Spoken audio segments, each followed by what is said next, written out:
আন্তর্জাতিক অপরাধ ট্রাইব্যুনালের সাবেক প্রসিকিউটর ব্যারিস্টার তুরিন আফরোজকে ৪ দিনের রিমান্ড দিয়েছেন আদালত। উত্তরার নিজ বাসা থেকে গ্রেপ্তারের পর দুপুরে আদালতে তাকে হাজির করে তার ১০ দিনের রিমান্ড আবেদন করে পুলিশ। টানা সপ্তমবারের মতো বেস্ট টিস্যু পেপার ব্র্যান্ড হিসেবে স্বীকৃতি পেয়েছে বসুন্ধরা টিস্যু। আন্তর্জাতিক অপরাধ ট্রাইব্যুনালে প্রসিকিউটর থাকার সময় যুদ্ধাপরাধের বিচার কার্যে বিতর্কিত ভূমিকা ছাড়াও জামাতের কর্মী সাজিয়ে নিজ মাকে বাড়ি ছাড়া করার মতো গুরুতর অভিযোগ রয়েছে তার বিরুদ্ধে। অভিযোগ রয়েছে আন্তর্জাতিক অপরাধ ট্রাইব্যুনালে প্রসিকিউটর থাকার সময় জামাতের প্রয়াত আমির গোলাম আজম ও বিএনপির প্রয়াত নেতা সালাউদ্দিন কাদের চৌধুরীর মামলা পরিচালনায় বিতর্কিত ভূমিকা পালন করেন এই আইনজীবী।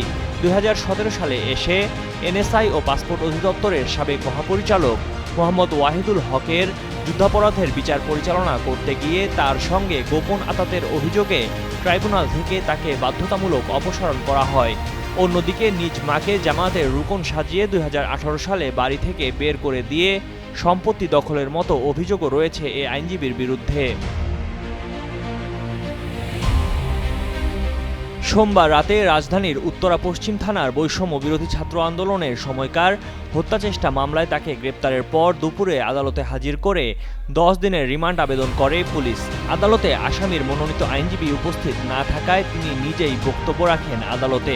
বলেন, ঘটনার আগে তিনি অসুস্থ ছিলেন। তবে রাষ্ট্রপক্ষের দাবি, ফ্যাসিস্ট হাসিনার দোসর এই আইনজীবী জুলাই আন্দোলনে ছাত্র জনতার ওপর হামলার পরিকল্পনাকারী। পরে শুনানি শেষে ৪ দিনের রিমান্ড মঞ্জুর করেন আদালত। বৈষম্য ছাত্র আন্দোলনে ছাত্র জনতার বিরুদ্ধে অবস্থান নেওয়ার কারণে তার বিরুদ্ধে উত্তরা পশ্চিম থানায় একটি হত্যা এবং হত্যা চেষ্টার একটি মামলা হয়। সেই মামলায় শেহাজার নামে আসামি।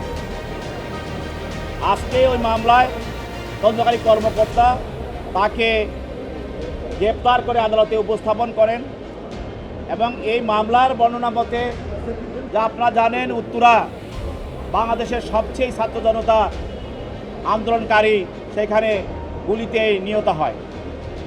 আর সেই মামলায় সে এজাহার নামী আসামি।